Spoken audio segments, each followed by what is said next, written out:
जय जगन्नाथ पिलामाने तुम मानकु मो यूट्यूब चैनल को स्वागत। पिलामाने पंचम श्रेणी भाषा महक साहित्य बहिर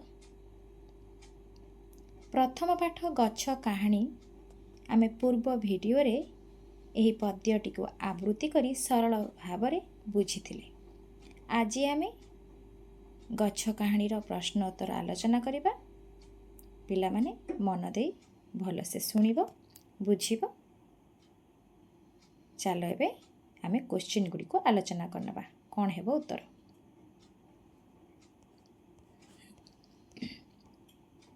आस कथा हेबा। देखो पिला माने 1 नंबर क्वेश्चन, गछटी नरम गळारे काहाकू कहूची? काहाकू कहूची कह? पद्य विभाग रे तो पढ़ा हैथिला, तुमे जानिथिबो। गछटी नरम गळारे मनीष भाई भौणी को कहूची। मनीष भाई भौणी को कहूची। 2 नंबर, जन्म कालरू गछटी क्यों क्यों जातना सही आसीची? वर्षा, झड़, खरा, काकर हैला आदि जातना को सही से तार डाल पत्र को फल फूल कौन करची साइति की जत्न रे रखिची, केबे तांको भांगिबा को देई नाही। बुझिला पिला माने? नेक्स्ट जीवा 3 नंबर, गच्छ आम पाई कौन सबु साइति रखिची? गच्छ आम पाई कौन सबु साइति रखिची कह? फूल रखिची, फल रखिची, चेर,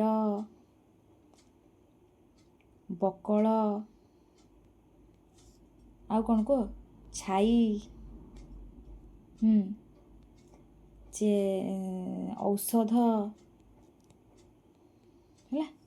यही सबू साइति के रखिची। फूल, फल, चेर, बकल, छाई, औषध। नेक्स्ट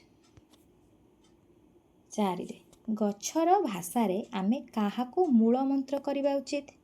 गच्छ कौन कहबा को चाहूची ता भाषा रे आमको काहाकू मूल मंत्र करी आम जीवन रे आगु को बढ़िया दरकार?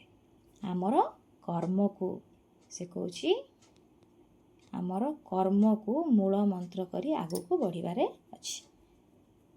बुझिले? कर्म को मूल मंत्र करियो बोली से वार्ता दउची।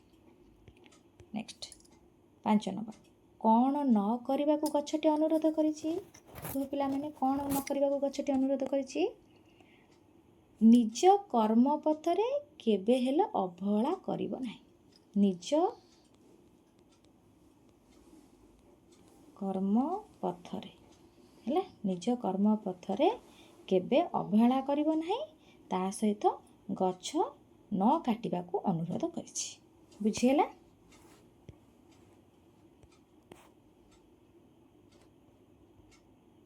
नेक्स्ट पाठरू क तले केते गुड़िए प्रश्न और सेमानंकर उत्तर रखा जाइछि। ठीक उत्तरटी पाखरे दिया जाइथिबा घरे ठीक चिन्ह दियो। 1 नंबर, जीवन सारा केउं पथरे हेला न करिबा को वृक्ष कहिछि? चरम पथ, करम पथ, धर्म पथ, मरम पथ। यार सठिक उत्तर हेउछि करम पथ। करम पथरे केबे हेला न करिबा को वृक्ष जीवन सारा हेला न करिया को कहिछि। 2 नंबर, गच्छ कौन करी समस्त को छाई रे आश्रय देइछि? देखो पिला माने, गच्छ कौन करी समस्त को छाई रे आश्रय देइछि? डाल पत्र धरी, ना बकल हृदय चिरी, ना अंतर फेड़ी, ना विराट आकार करी? कोटा? बकल हृदय चिरी, एटा ही राइट आंसर। गच्छ ବକଳ ହୃଦୟ ଚିରି ସମସ୍ତଙ୍କୁ ଛାଇରେ ଆଶ୍ରୟ ଦେଇଛି। 3 ନମ୍ବର, ଜଗତ ହିତରେ କ'ଣ କରିବା ଉଚିତ? ଫଳ ଖାଇବା ନା ପର ଉପକାର କରିବା, ସବୁଜିମା ଭରିବା, ଗଛ ଲଗାଇବା? କ'ଣ କରିବା? ଜଗତ ହିତରେ କ'ଣ କରିବା ଉଚିତ? ଗଛ ଲଗାଇବା ଉଚିତ। ଜଗତ ହିତ ପାଇଁ ଆମକୁ ଗଛ ଲଗାଇବା ଆବଶ୍ୟକ। ବୁଝିପାରିଲ ପିଲାମାନେ? ନେକ୍ସଟ 4 ନମ୍ବର, ପର ଉପକାର କରିବା ପାଇଁ କାହାକୁ ମୂଳମନ୍ତ୍ର କରିବା ଉଚିତ? କର୍ମକୁ, ଧର୍ମକୁ, ଜନ୍ମକୁ, ସେବାକୁ। ପର ଉପକାର କରିବାକୁ ହେଲେ ଆମର ମୂଳମନ୍ତ୍ର କାହାକୁ କରିବା ଦରକାର? ନା କର୍ମକୁ କରିବା ଦରକାର। 5 ନମ୍ବର, ଜାଣି ପାରିବନି ଏ ରୂପ ମୋହର, କେତେ ସାଧନାର ଫଳ, ଏକଥା କିଏ କହିଛି? କବି କହିଛନ୍ତି, ପିଲାଟି କହିଛି, ନା ଧରଣୀ କହିଛି, ନା ଗଛଟି କହିଛି? ଗଛଟି କହିଛି। ବୁଝିଲା? ନେକ୍ସଟ, ଚିନ୍ତା ଓ କଳ୍ପନା। 1 ନମ୍ବର, କ ଗଛ କେବେ କାହା ସହିତ କଥା ହେବାର ତୁମେ ଜାଣିଛ?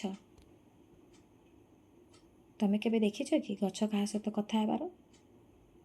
ଗଛ କେବେ କାହା ସହିତ କଥା ହେବାର ତୁମେ ଜାଣିଛ କି? ଯଦି ଜାଣିଥିବ ହଁ ମାରିବ, ନ ଜାଣିଥିବ ନା କହିବ। ହଁ ମାରିଦେବ, ହଁ ଜାଣିଛୁ। ଗଛ କାନ୍ଦିକି ଏଇ କବିତାରେ କହୁଛି, ସମାଜକୁ ବାର୍ତ୍ତା ଦେଉଛି। ଖ ତୁମେ କେବେ ଗଛ ସହିତ କଥା ହୋଇଛ କି? କବି ପଚାରୁଛନ୍ତି, ତୁମେ କେବେ ଗଛ ସହିତ କଥା ହେଇଛ? ଯଦି କଥା ହେଇଥିବ ହଁ ମାରିବ, କଥା ଯଦି ନ ହେଇଥିବ ନା କହିବ। ତ ନା, କଥା ହେଇନି। ହେଲା? ମନେ ରଖ, ଗଛମାନେ ପରସ୍ପର କଥା ହୁଅନ୍ତି। ସବୁବେଳେ ମନେ ରଖିଥିବ, ଗଛମାନେ ପରସ୍ପର କଥା ହୁଅନ୍ତି। ଗ ମନେକର ତୁମେ ଗଛଟିଏ, ତେବେ ତୁମ ବନ୍ଧୁ ସହିତ କ'ଣ କଥାବାର୍ତ୍ତା ହେବ କୁହ? ତୁମେ ଗୋଟେ ଗଛ, ଆଉ ଗୋଟେ ସାଙ୍ଗ ଗଛ ବନ୍ଧୁ ଅଛି, ତାଙ୍କ ସହିତ କ'ଣ କଥା ହେବ? ମନେକର ମୁଁ ଗୋଟେ ଗଛ, ହେଲା, ମୋ ସାଙ୍ଗ ଗଛ ସହିତ ମୁଁ କଥା ହେଉଛି।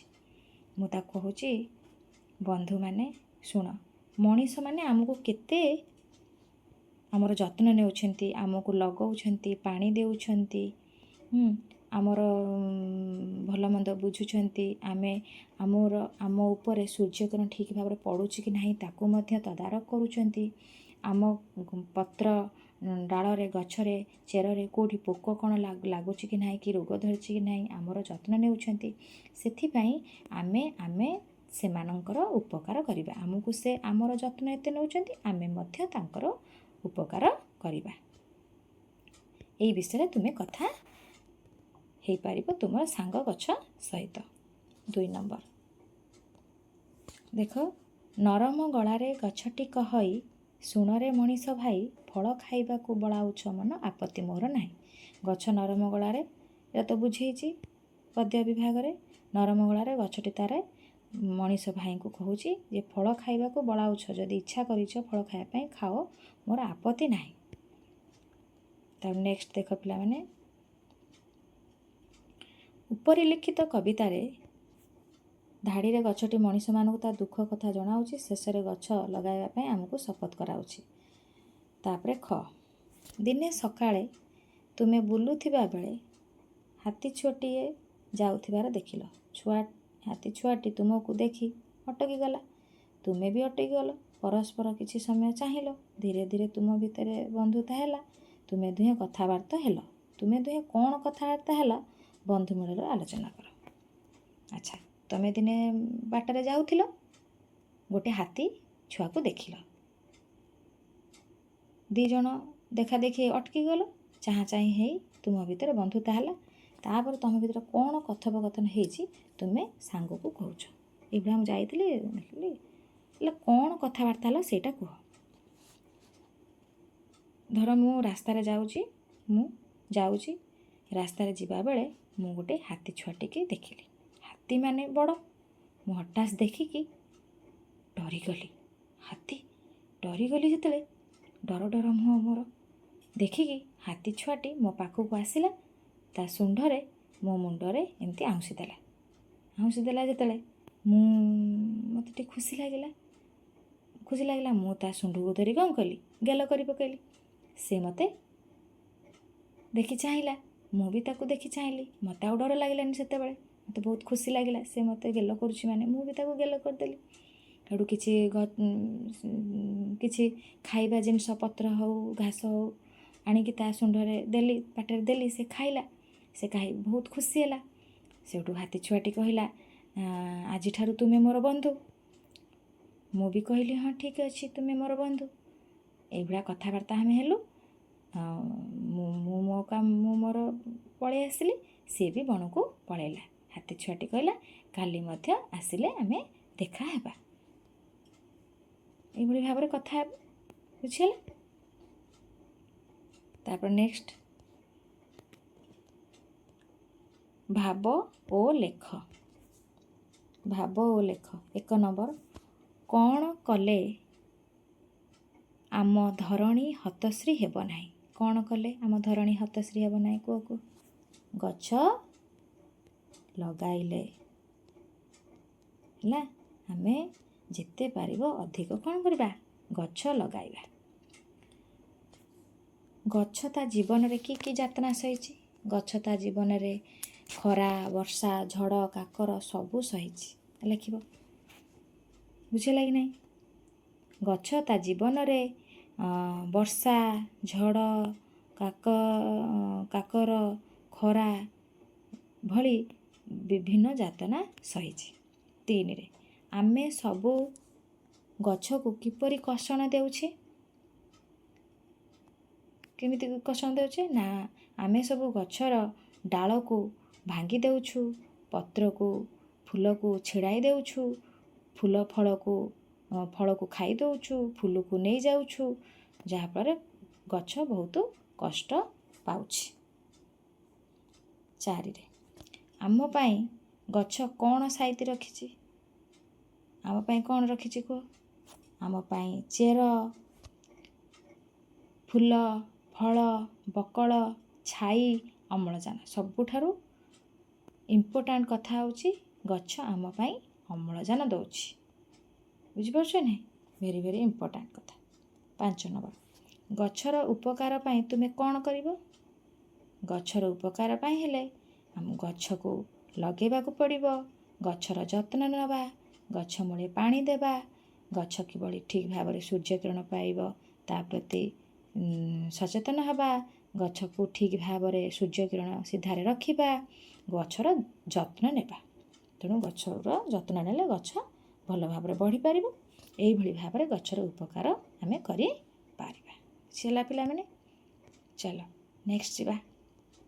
ଆସ କବିତାକୁ ବୁଝିବା। କବିତାଟିକୁ ଆଉ ଥରେ ପଢ଼। ତଳେ ଦିଆଯାଇଥିବା ପଦ୍ୟାଂଶ ଯାହା ବୁଝିଲ ବନ୍ଧୁମାନଙ୍କ ସହ ଆଲୋଚନା କର। ତାହେଲେ ପିଲାମାନେ, ମୁଁ ଏଇ କବିତାଟି ପଦ୍ୟରେ ବୁଝେଇ ଦେଇଥିଲି, ଏତକ ପଢ଼ିଥିଲ। ତେଣୁ ତୁମେମାନେ ନିଜେ ପଢ଼ିକି ତାର ଅର୍ଥକୁ ସାଙ୍ଗମାନଙ୍କ ମେଳରେ ଆଲୋଚନା କରିବ। ନେକ୍ସଟ, ଭାଷାର କଥା। ନେକ୍ସଟ ଆସିବା ଭାଷାର କଥା। ତଳେ କ ସ୍ତମ୍ଭରେ କେତେ ଗୁଡ଼ିଏ ଭାବାର୍ଥ ଦିଆଯାଇଛି। କବିତାରେ କେଉଁଠି ସେହି କଥା କୁହାଯାଇଛି, ଖ ସ୍ତମ୍ଭରେ ସେଇ ଧାଡ଼ି ବା ଧାଡ଼ି ଗୁଡ଼ିକ ଲେଖ। ବୁଝିଲା କି ନାହିଁ? ଯେମିତି କରେ ଲେଖା କ ସ୍ତମ୍ଭରେ ଆଉ ଖ ସ୍ତମ୍ଭରେ ଆମେ କିଛି ଲେଖିବା। କ ସ୍ତମ୍ଭରେ ଲେଖା ହେଇଛି, ଗଛ ଆମକୁ ଫଳ ଖାଇବାକୁ ମନା କରେ ନାହିଁ। ତାକୁ ପଦ୍ୟ ବିଭାଗରେ ପଦ୍ୟରେ କେମିତି ଲେଖାଯାଇଛି? ନା, ଫଳ ଖାଇବାକୁ ବଳାଇଛ ମନ ଆପତ୍ତି ମୋର ନାହିଁ। ଏଟା ଗଦ୍ୟ ବିଭାଗରେ ଲେଖା ହେଇଛି, ଏଟା ପଦ୍ୟ ଭାଗରେ ଲେଖା ହେଇଛି। ବୁଝିହେଲା କି ନାହିଁ? ତାକୁ ଆମେ କ'ଣ ହେଇଛି ନା ପଦ୍ୟ ଭାବରେ ଲେଖିଲେ। ସେଟା 2ରେ ଲେଖିଛି, ଗଛର ଆଖିରୁ ଲୁହର ଧାର ବୋହୁଛି। କହିଲେ କ'ଣ ଆମେ ଲେଖିପାରିବା? କ'ଣ ଲେଖିବା? କ୍ଷୀର ନୁହେଁ ଏତ ଲୋତକ ଧାରରେ ନୟନୁ ଝରଇ ମୋର। ଆମେ ଯେଉଁ ଗଛ ଆଖିରୁ ଲୁହର ଧାର ବୋହୁଛି ତାକୁ ଯଦି ଆମେ ପଦ୍ୟ ଆକାରରେ ଲେଖିବା, କ'ଣ ଲେଖିବା? କ୍ଷୀର ନୁହେଁ ଏତ ଲୋତକ ଧାରରେ। ବୁଝିଲ କି ନାହିଁ? କ୍ଷୀର ନୁହେଁ ଏତ ଲୋତକ ଧାରରେ ନୟନୁ ଝରଇ ମୋର। ଏଇଟା ଲେଖିବ। ବୁଝିହେଲା କି ନାହିଁ? ତାପରେ 3ଟା, ପ୍ରଚୁର ଫଳ ଦେଖି ମୋତେ ଈର୍ଷା କରୁଛ। ବହିରୁ ଦେଖି ଲେଖିବ ସେ ପଦ୍ୟ ଗୁଡ଼ାକ ହେଲା। ପ୍ରଚୁର ଫଳ ଦେଖି ମୋତେ ଈର୍ଷା କରୁଛ। ଆକୁ ଯଦି ଆମେ ପଦ୍ୟ ଭାବରେ ଲେଖିବା, କ'ଣ ବହିରେ ଅଛି ସବୁ ନିଜେ ଦେଖିକି ଲେଖିବ। ପ୍ରଚୁର ଫଳ ଦେଖି ମୋତେ ଈର୍ଷା କରୁଛ, ତାର ଗୋଟେ ପଦ୍ୟ ଭାଗ ଅଛି। କ'ଣ ଅଛି? ପ୍ରଚୁର ଫଳ ଦେଇ ମୋତେ ଦେଖି ପ୍ରଚୁର ଫଳ ଦେଖି ମୋତେ ଈର୍ଷା କରୁଛ ଯେଉଁଟା ତାକୁ ଆମେ ଲେଖିଲେ ପଦ୍ୟ ଭାଗରେ କ'ଣ ଲେଖିବ? ଆଜି ତମେ ସିନା ଈର୍ଷା କରୁଛ ଦେଖି ଫଳ ମାଳ ମାଳ। ଆଜି ତମେ ସିନା ଈର୍ଷା କରୁଛ ଦେଖି ଫଳ ମାଳ ମାଳ ପଦ୍ୟରେ ଅଛି। ଲେଖିବ ତାକୁ, ବୁଝିଲା?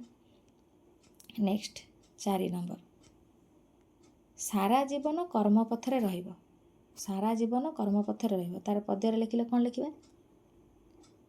ଏ ସାରା ଜୀବନ କରମ ପଥରେ ହେଳା ନ କରିବ କେହି। ହେଲା, କହୁଛି ଏ ସାରା ଜୀବନ କରମ ପଥରେ ହେଳା ନ କରିବ କେହି। ସାରା ଜୀବନ ତୁମ କର୍ମ ପଥରେ ସବୁବେଳେ ପରୋପକାର କରିବ, କେବେ ଅବହେଳା କରିବ ନାହିଁ। 5 ନମ୍ବର, ଆମ ପରିବେଶ ହତଶ୍ରୀ ହେବ ନାହିଁ। ଆମ ପରିବେଶ ହତଶ୍ରୀ ହେବ ନାହିଁ ତାର ପଦ୍ୟ ଭାଗ କ'ଣ ଲେଖିବା? ଧରଣୀ ହସିଲେ ଆମ ପରିବେଶ ହତଶ୍ରୀ ହେବ ନାହିଁ। ଧରଣୀ ହସିଲେ ଆମ ପରିବେଶ ହତଶ୍ରୀ ହେବ ନାହିଁ। ବୁଝିଲା କି ନାହିଁ? ଏହା ଲେଖିବ। 6 ନମ୍ବର, ଦୁଃଖରେ ମୋ ପ୍ରାଣ ଜଳି ଯାଉଛି ତାକୁ ପଦ୍ୟରେ ଲେଖିଲେ କ'ଣ ହେବ? ଜାଣିପାରିବନି ପରାଣ ମୋହର। ଜାଣିପାରିବନି ପରାଣ ମୋହର ଦୁଃଖରେ କିପରି ଜଳେ। ସବୁ ବହିରେ ଅଛି, ଦେଖିକି ସେ ପଦ୍ୟକୁ ଲେଖିଦେବ ଏଇଠି ସିଧାରେ। ହେଲା, ଜାଣିପାରିବନି ପରାଣ ମୋହର ଦୁଃଖରେ କିପରି ଜଳେ। ବୁଝିହେଲା ପିଲାମାନେ? ନେକ୍ସଟ ଯିବା। ଦେଖ ଏଠି ଖରେ ଅକ୍ଷର ସଜାଡ଼ି ଶବଦ ଗଢ଼ ପାରୁଅଛ ଯଦି ମାତ୍ରାକୁ ଯୋଡ଼। କ ସ୍ତମ୍ଭରେ କେତେ ଗୁଡ଼ିଏ ଅକ୍ଷର ଅଛି ତାକୁ ଶବ୍ଦରେ ପରିଣତ କରିବା। ଯେମିତି ନ ଗଜ ଜୀବନ, ତ ଗଜ କ'ଣ ଲେଖିବ? ଜଗତ। ବୁଝଉଛି ନାହିଁ? ତାପରେ କତଲ ଏଟା ଲେଖିବ ଲୋତକ, ଲୋତକ। ତାପରେ ରଧଣ ଧରଣୀ, ଧରଣୀ। ତାପରେ ହେବ ନ ଚଷ ଏଟା ହେବ କ'ଣ? ସୂଚନା, ସୂଚନା। ହେଲା, ସୂଚନା। ତାପରେ କର ପଉ ଏଟା ହେବ ଉପକାର, ଉପକାର। ସମଜବ ସବୁଜିମା, ସବୁଜିମା। ହେଲା, ଲାଷ୍ଟଟା କ'ଣ ହେବ? ସବୁଜିମା। ବୁଝିହେଲା କି ନାହିଁ? ଏଇଭଳି ଭାବରେ ଅକ୍ଷର ଗୁଡ଼ିକୁ ନେଇ ଶବ୍ଦ ଗଢ଼ିବ। ତାପରେ ଦେଖ ନେକ୍ସଟ ଗ, ଶବଦ ଝୁଲୁଛି ଗଛରେ ଦେଖ ସମାନ ଅର୍ଥକୁ ଖୋଜିଣ ଲେଖ। ଏଇଠି କେତେ ଗୁଡ଼ିଏ ଶବ୍ଦ ଅଛି ତାକୁ ଆ ସହିତ ଯୋଡ଼ିବ। ଗଛ, ଗଛର ହେବ ବୃକ୍ଷ, ଆଉ ଗୋଟିଏ ହେବ କ'ଣ? ପାଦପ। ହେଲା, ପତ୍ର ହେବ, ପତ୍ର କାହା ସହିତ ଲାଗିବ? ପତ୍ର ହେବ ପଲ୍ଲବ।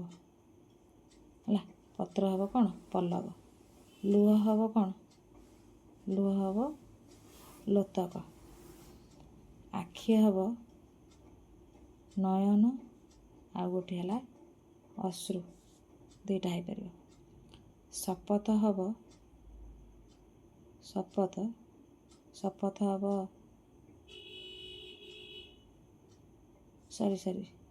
ଗୋଟେ ମିନିଟ୍। ଲୁହର ଦୁଇଟା ହେବ, ଲୁହର ହେବ ଲୋତକ, ଆଉ ଗୋଟିଏ ହେବ ଅଶ୍ରୁ। ହେଲା, ଲୋତକ ଆଉ ଅଶ୍ରୁ ଲୁହର। ଆଉ ଆଖିର ହେବ ଚକ୍ଷୁ, ଆଖିର ହେବ ଚକ୍ଷୁ, ଆଉ ଗୋଟିଏ ହେବ ନୟନ। ହେଲା, ଦୁଇଟା ଅଛି। ଆଖିର ହେବ ନୟନ ଆଉ ଚକ୍ଷୁ, ଲୋତକର ହେବ ଯେଉଁ ଲୁହର ହେବ ଲୋତକ ଆଉ ଅଶ୍ରୁ, ଆଉ ଶପଥର ହେବ ପ୍ରତିଜ୍ଞା ଆଉ ପଣ। ବୁଝିଲା? ଦେଖିନ ପିଲାମାନେ? ଆଉ ଥରେ, ଗଛ ହେଉଛି ବୃକ୍ଷ, ପତ୍ର ହେଉଛି ପଲ୍ଲବ, ଲୁହ ହେଉଛି ଲୋତକ ଆଉ ଅଶ୍ରୁ, ଆଖି ହେଉଛି ଚକ୍ଷୁ ନୟନ, ଶପଥ ହେଉଛି ପଣ ଗୋଟିଏ ହେବ, ଆଉ ଗୋଟେ ପ୍ରତିଜ୍ଞା।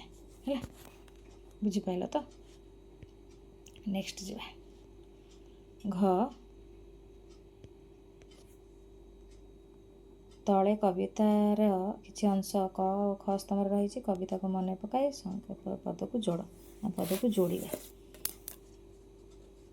କ ସ୍ତମ୍ଭରେ ଖ ସ୍ତମ୍ଭରେ ଅଛି। ଏକରେ ଡାଳକୁ ମୋହର, ଡାଳକୁ ମୋହର କ'ଣ ହେବ? ଡାଳକୁ ମୋହର ଲାଗିବ 4 ସହିତ ଟାଣି ନେଉଥାନ୍ତି। କ୍ଷୀର ନୁହେଁ ଏତ, କ୍ଷୀର ନୁହେଁ ଏତ କ'ଣ? ଗୋଟେ ମିନିଟ୍ ହେଲା। କ୍ଷୀର ନୁହେଁ ଏତ ଲୋତକ ଧାର, ଦୁଇଟା ହେବ 8। କ୍ଷୀର ନୁହେଁ ତ ଲୋତକ ଧାର। ଡାଳକୁ ମୋହର ଟାଣି ନେଉଛ 4। ଗଛ ଲଗାଇବା 3। ଗଛ ଲଗାଇବା ଫୁଲ ଫଳ ସାଇତିଛି, ଗଛ ଲଗାଇବା ଫୁଲ ଫଳ ସାଇତିଛି। ବୁଝିଲା? ମୁଁ ଯୋଡ଼ୁଛି, ତୁମେ ସିଧା ସିଧା ଲେଖିବ। ପର ଉପକାର, ପର ଉପକାର 4 ଲାଗିବ କାହା ସହିତ? ନା ମୂଳ ମନ୍ତ୍ର। ପର ଉପକାରକୁ ମୂଳ ମନ୍ତ୍ର କରିନେବ 7, ମୂଳ ମନ୍ତ୍ର ହେବ। ଜନମ କାଳରୁ, ଦେଖ ତାପରେ ନେକ୍ସଟ ଆସିଲା 5। ଜନମ କାଳରୁ ହେଲା, ଜନମ କାଳରୁ ବରଷା ଝଡ଼ ସହିଛି, 5 ସହିତ 5 ଲାଗିବ। 6 ଜଗତ ହିତରେ, ଜଗତ ହିତରେ, ଜଗତ ହିତ ପାଇଁ କ'ଣ କରିବା? ଗଛ ଲଗାଇବା, ଜଗତ ହିତ ପାଇଁ ଗଛ ଲଗାଇବା। ତାପରେ ନେକ୍ସଟ ଦେଖ 7 ହେଲା ଧରଣୀ ହସିଲେ, ଧରଣୀ ହସିଲେ ଆମ ପରିବେଶ ହସେ, ଧରଣୀ ହସିଲେ ଆମ ପରିବେଶ ହସେ। 8ରେ ଏ ରୂପ ମୋହର, ଏ ରୂପ ମୋହର 8ରେ ଏ ରୂପ ମୋହର ସାଧନା ଫଳ। ଏ ଯେଉଁ ରୂପ ଦେଖୁଛ କେବଳ ମୋର ସାଧନା ହେଲା, ସାଧନାର ଫଳ। ତାହେଲେ ଫଳ ଖାଇକି, ଫଳ ଖାଇକି, ଫଳ ଖାଇକି ଶପଥ କରିବା। ତୁମେ ଫଳ ଖାଅ ଏବଂ ଶପଥ ନିଅ ଯେମିତି କର୍ମରେ ତୁମେ ନିଜ କର୍ମକୁ ଜୀବନର ସାରା ଲଗାଇବ। ତାପରେ 10 ହେଲା ଛାଇରେ ଆସରା ଦେଇଛି ବକଳ ହୃଦୟ ଚିରି, 10 10 ସହିତ ଯୋଡ଼। ବୁଝିହେଲା? ହେଲା ଯୋଡ଼ିକି ସିଧା ସିଧା ଲେଖିବ। ତାପରେ ସେ କହିଛି ଆସ ଆସ ଯୋଡ଼ି ଶବ୍ଦ ବିଷୟରେ ଜାଣିବା। ନରମ ଗଳାରେ ଗଛଟି କହଇ ଶୁଣରେ ଭଉଣୀ ଭାଇ। ଉପର ରେଖାଙ୍କିତ ଶବ୍ଦଟି ଭଉଣୀ ଭାଇ, ଭଉଣୀ ଓ ଭାଇ ଶବ୍ଦ ଦୁଇଟି ମିଶି ଗୋଟିଏ ଶବ୍ଦ ହୋଇଛି, ତାହା ହେଲା ଭଉଣୀ ଭାଇ। ଏହାକୁ ଯୋଡ଼ି ଶବ୍ଦ ବା ଯୁଗ୍ମ ଶବ୍ଦ ବୋଲି କହନ୍ତି। ତାହେଲେ ସେଇଭଳି ଭାବରେ ବହିରେ ବ୍ୟବହାର ହେଉଥିବା ବା ପଦ୍ୟରେ କେତେ ଗୁଡ଼ିଏ ଯୋଡ଼ି ଶବ୍ଦ ଅଛି, ଖୋଜିକି ଲେଖ। କ'ଣ କ'ଣ ଲେଖିବା? କେଉଁ କେଉଁ? ନା ଯେମିତି ଭାଇ ଭଉଣୀ, ସେଠି ପଦ୍ୟରେ କରମ ପଥ, କରମ ପଥ ଗୋଟେ ଯୋଡ଼ି ଶବ୍ଦ। ଆଉ ଗୋଟିଏ ହେଉଛି ଚେର, ଚେରମୂଳ, ଚେରମୂଳ, ଚେରମୂଳ। ଆଉ ଗୋଟେ ହେଉଛି ଫୁଲ ଫଳ, ଫୁଲ ଫଳ। ଏଗୁଡ଼ା ସବୁ ଯୁଗ୍ମ ଶବ୍ଦ ଲେଖିବ। ତାପରେ ନେକ୍ସଟ